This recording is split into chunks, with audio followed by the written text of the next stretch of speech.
Que Jesus, benfeitores amigos, Bezerra de Menezes, envolva todos nós neste momento que estamos aqui reunidos nesta casa amorável. Que todos que estão em seus lares, que esta casa possa ser uma extensão de todos os nossos lares, e que possamos todos receber as bênçãos que mais necessitamos neste momento. Muita gratidão, que assim seja. Então, a proposta da exposição doutrinária do dia de hoje e do mês de janeiro está baseado no livro da Esperança, de Chico Xavier, com o Espírito Emmanuel, e foi designado para que eu trouxesse para a reflexão de todos nós, no item 78, que fala sobre ante o divino médico. Não são os que gozam saúde que precisam de médico. Jesus, Mateus, capítulo 9, versículo 12. Jesus se acercava principalmente dos pobres e dos deserdados, porque são os que mais necessitam de consolações, dos cegos dóceis e de boa fé, porque pedem se lhes dê a vista, e não dos orgulhosos, que julgam possuir toda a luz e de nada precisar. Encontramos no Evangelho segundo o Espiritismo, lá no capítulo 24, item 12, que fala exatamente o título, não são os que gozam saúde que precisam de médico. No capítulo, então, não ponhais a candeia debaixo do alqueire. Jesus tinha uma predileção por aqueles deserdados da terra, pelos aflitos, por todos aqueles que sofrem, pelos doentes da alma, que, de certa forma, todos nós ainda encarnados, neste planeta Terra, somos em níveis diferentes. E Jesus, então, é o nosso divino médico. Ele é o nosso psicoterapeuta. Ele é o nosso guia e modelo. Como nós não temos ainda uma orientação certa, um direcionamento mais adequado, necessitamos mais do que nunca deste guia e deste modelo, que é a orientação segura. Podemos encontrar no Evangelho a coleção de receitas certas e necessárias para a terapia da alma. Porque cada fala do Cristo é uma pílula de saúde, sem contraindicação, sem excessos, na dose certa. E todos nós necessitamos deste medicamento espiritual. No momento que nós despertamos para as verdades do Espírito, quando nós despertamos e procuramos observar o Evangelho, esse roteiro de luz, como consequência, nós teremos mais equilíbrio, mais harmonia, mais discernimento para tomar as decisões da nossa vida. E, inclusive, saúde, não necessariamente do corpo, mas mental, psíquica. Então, é preciso nós entendermos, primeiramente, o conceito de saúde. Porque nós temos uma noção, nós aqui materialmente falando, de que saúde é quando o nosso corpo está perfeito, os nossos órgãos, todos os exames laboratoriais estão de acordo com os níveis indicados. Mas nós vamos encontrar lá no livro Consolador, que é um livro belíssimo, que nós vamos encontrar questões da ciência, filosofias, vamos encontrar também da biologia, sociologia, e de perguntas e respostas. Vou me deter com a questão 95 para a nossa reflexão. Em face dos esforços da medicina, como devemos considerar a saúde? Eis a resposta de Emmanuel, que foi o mentor do Chico Xavier. Para o homem da terra, a saúde pode significar o equilíbrio perfeito dos órgãos materiais. Para o plano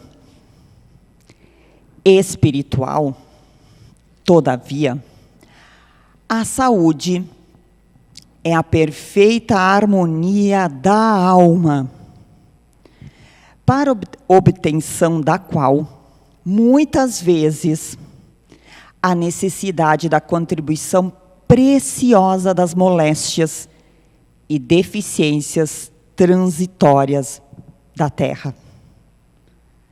Aí é uma quebra total de paradigmas terrestres. Porque neste conceito podemos encontrar e avaliar se realmente temos saúde. Porque é na harmonia da alma que muitas vezes encontramos através da doença do corpo. Então, vamos nos questionar, como assim? Então, quer dizer que se eu estiver com o meu corpo, muitas vezes, alquebrado, com dificuldades, até, muitas vezes, os nossos olhos físicos podem estar aparentemente visualizando e vendo materialmente tudo que está na nossa volta, ainda no nível de consciência que nós nos encontramos, mas podemos ser cegos espirituais. Podemos estar com os nossos ouvidos, aparentemente, ouvindo tudo, todos os sons, todos os ruídos, mas podemos ser surdos perante as verdades essenciais. Muitas vezes não sentimos e ouvimos os sons da natureza. Não apreciamos os ruídos dos pássaros, o cantar dos pássaros. Então, Chico é um exemplo disso. Porque Chico Xavier foi o grande divulgador da doutrina espírita, com várias obras, e inclusive dedicada a deste mês, que é Livro da Esperança. Ele tinha várias dificuldades físicas. Sofria de angina, que é uma dor cardíaca, deficiências algumas, até pelas suas horas, várias horas no trabalho da mediunidade. Mas ele dizia o seguinte: eu estou doente, mas estou podendo trabalhar. Então ele dizia assim, eu estou. Então quando a gente diz assim, eu estou, é um estado. Amanhã pode ser que não esteja. Agora, se eu disser, eu sou doente, eu sou uma pessoa raivosa, eu já determinei que isso não tem solução. Mas quando eu disser que eu estou, é um estado. E quando ele disse, estou podendo trabalhar, leva para a nossa reflexão que, na medida que eu for auxiliando o próximo, e que Chico fazia isso praticamente todo o seu tempo, as suas dores iriam sanando, aliviando, sentindo mais pleno, mais feliz. Então, o corpo, nosso físico, deve ser cuidado, com certeza, porque é um instrumento da alma. Inclusive, lá no Evangelho, nós vamos encontrar cuidar do corpo e do espírito. Porque se nós negligenciarmos o cuidado com o corpo, nós também estaremos indo de encontro com as leis divinas. Mas o chamamento aqui à reflexão é para nós não determos apenas no cuidado material, mas cuidarmos do espírito. Porque o corpo ele deve estar a serviço do espírito. Porque no momento que aparece uma doença física, é que o nosso espírito, a nossa alma, adoeceu. Então, para ficar mais claro, vamos trazer aqui, lá na questão do Livro dos Espíritos, 614, que é dentro da terceira parte do Livro dos Espíritos, das Leis Morais, que é um desmembramento depois do Evangelho segundo o Espiritismo. E a primeira lei moral, que nós vamos encontrar lá, que é a lei divina, lei natural. E na 614, nós vamos encontrar esse eixo, o eixo da saúde, que está na harmonia e no equilíbrio. Então, vamos ler a 614. Que se deve entender por lei natural? E a resposta dos espíritos superiores é a seguinte: a lei natural é a lei de Deus, e a única verdadeira para a felicidade do homem. Ela lhe indica o que deve fazer e o que não deve fazer. E ele não é infeliz senão quando se afasta dela. Vejam só que profundidade e que beleza. Então, podemos aqui traduzir de que a lei divina ou lei natural está inserida dentro da lei de amor. No momento que eu emitir, lançar amor, através do meu olhar, da minha fala, das minhas atitudes, receberei o amor. Então, esse regulador da harmonia e do equilíbrio das criaturas e do universo é essa lei. Porque no momento que nós nos afastamos dela, como diz aqui na resposta dos espíritos superiores, nós vamos nos infelicitar. Vamos provocar e ocasionar, temos consequência, a dor, as aflições e, inclusive, a doença do corpo físico.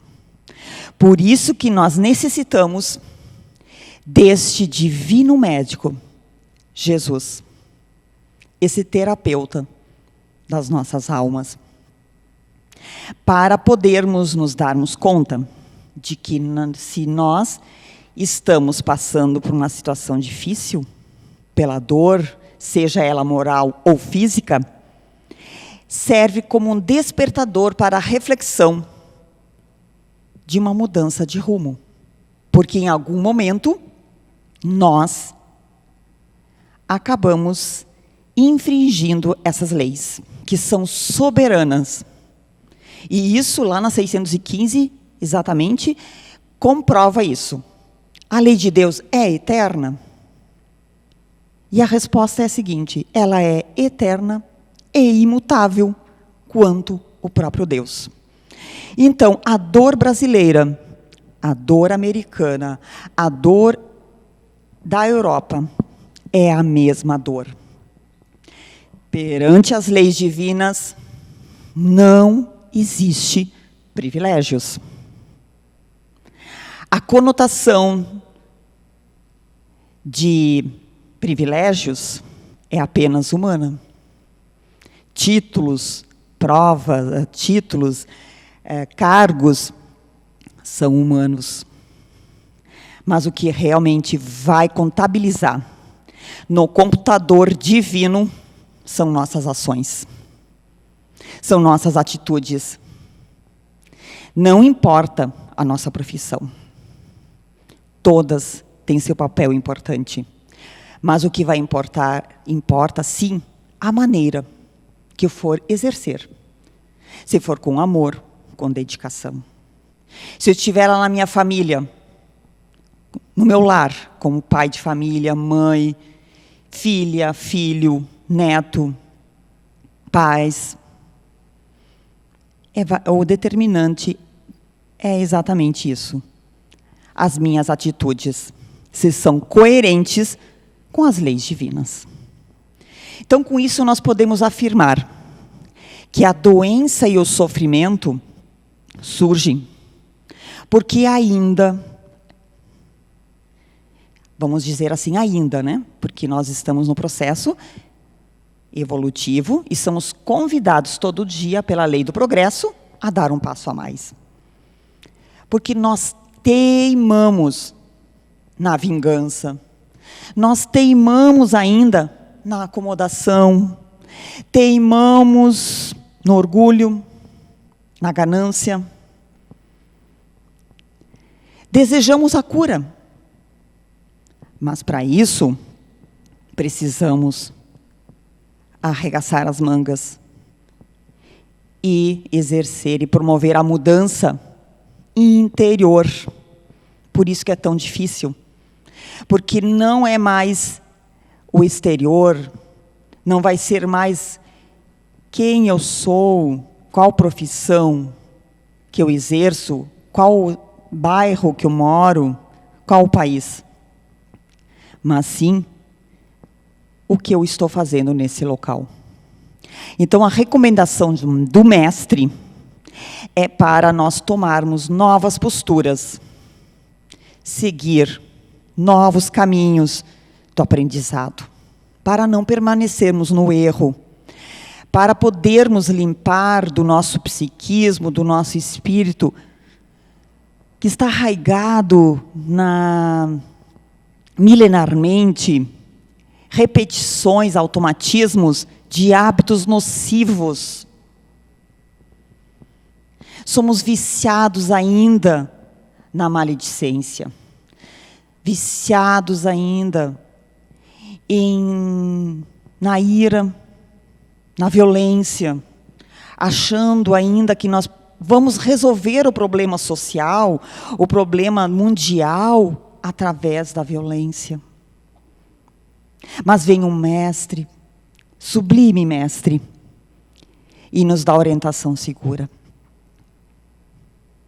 De que é através do amor, da empatia, da educação moral, do respeito, veio nos trazer convidando para nos darmos as mãos, para o benefício de quem? Da humanidade, mas primeiramente de nós.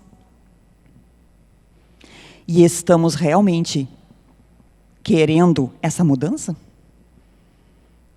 Estamos realmente querendo sair da nossa acomodação e mudar os nossos hábitos, as nossas atitudes?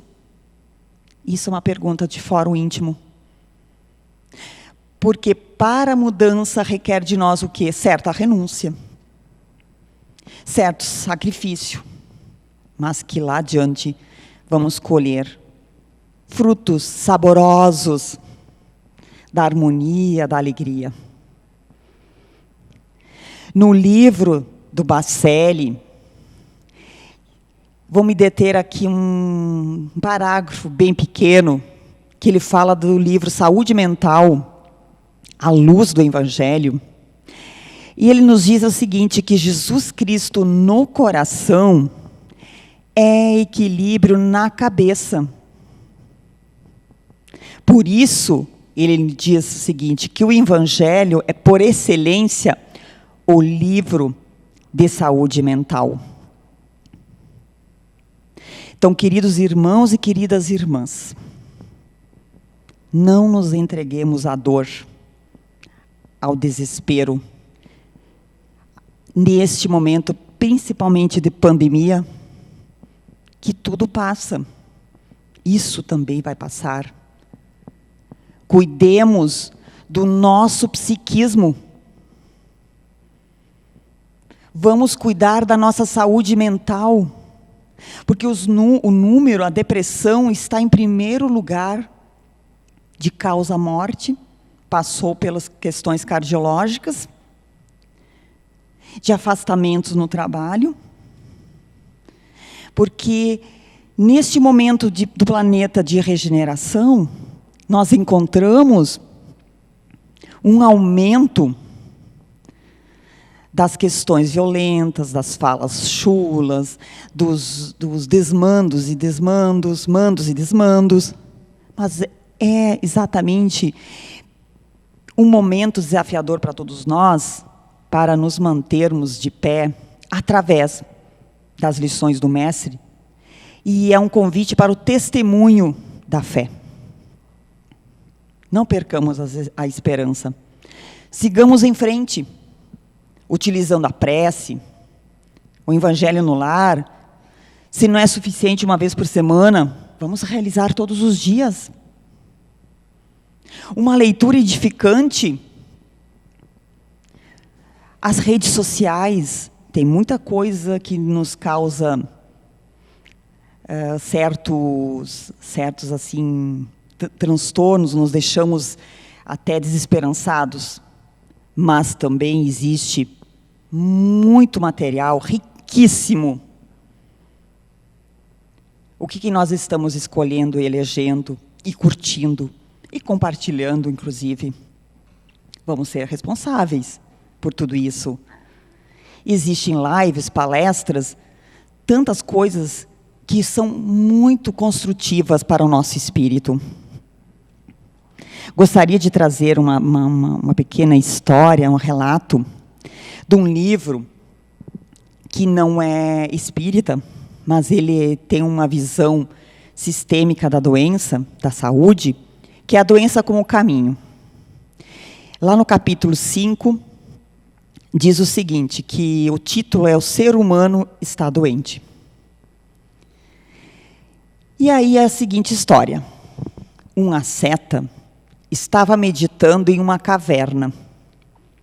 De repente, um rato entrou e deu uma mordida em sua sandália. Aborrecido, o asceta abriu os olhos. Por que você está perturbando a minha meditação? Estou com fome, guinchou o rato. E aí o asceta ficou nervoso e respondeu o seguinte: vá embora, rato louco. Estou procurando a união com Deus. Como se atreve a me perturbar? E a resposta do rato: como espera tornar-se um com Deus? Se nem mesmo consegue tornar-se um comigo? Em que condição nós nos encontramos? Claro que isso é metafórico. Muitas vezes estamos naquela postura de uma religião, um movimento espírita, e nos comportamos que nem esse asceta, deixando de olhar aquele que está na nossa volta, estender a mão.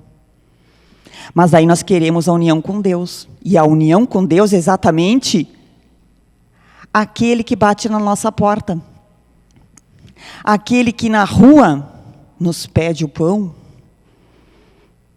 aquele que nos irrita, nos provoca, e inclusive está dentro do nosso lar muitas vezes. É o convite nesse laboratório divino,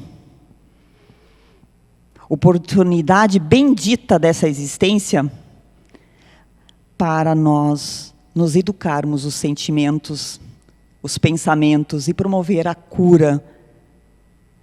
Não a cura milagrosa, porque a doutrina espírita não tem milagres, mas sim a cura espiritual, mental, o equilíbrio para as nossas vidas, existências. Então, com isso, podemos analisar que nós, seres humanos, a humanidade, claro que em níveis diferentes, está doente. E não que fica doente, mas está. Está nesse momento, se encontra. E exatamente nós encontramos isso muito presente em muitos irmãos que saem nessa pandemia sem crítica, sem julgamentos,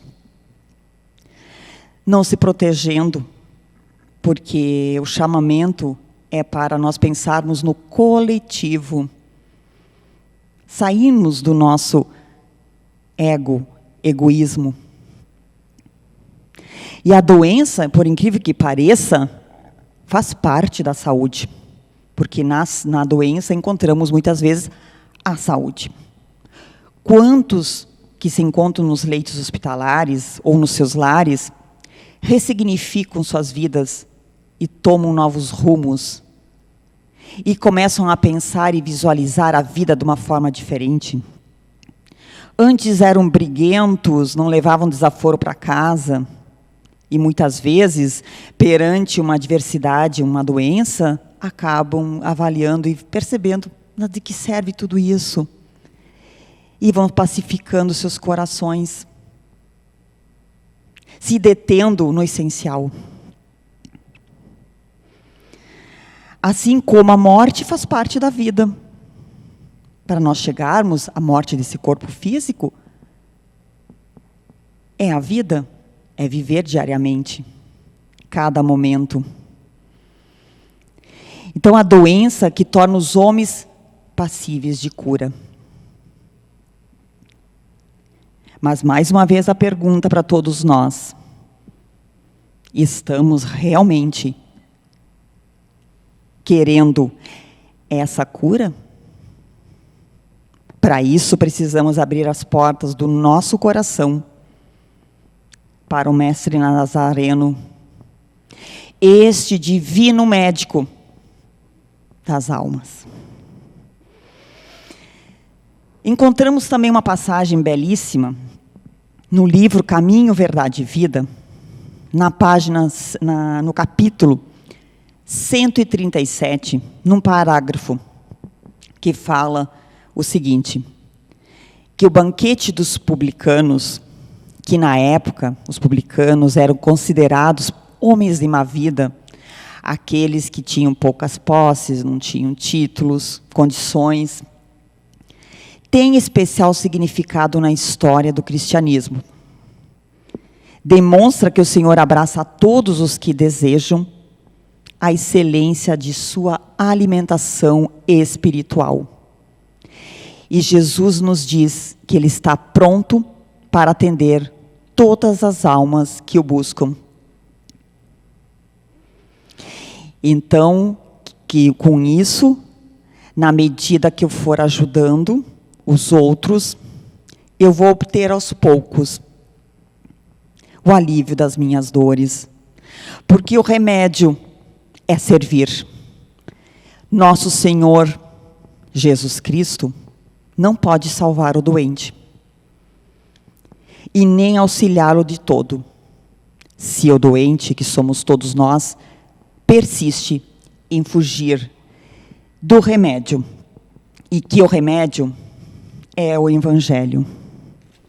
Então, meu amigo, minha amiga,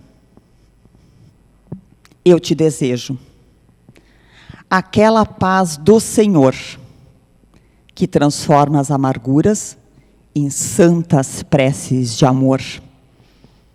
Nosso Pai, ouve a oração de tua grande ansiedade, como te vê o caminho de dor e dificuldade.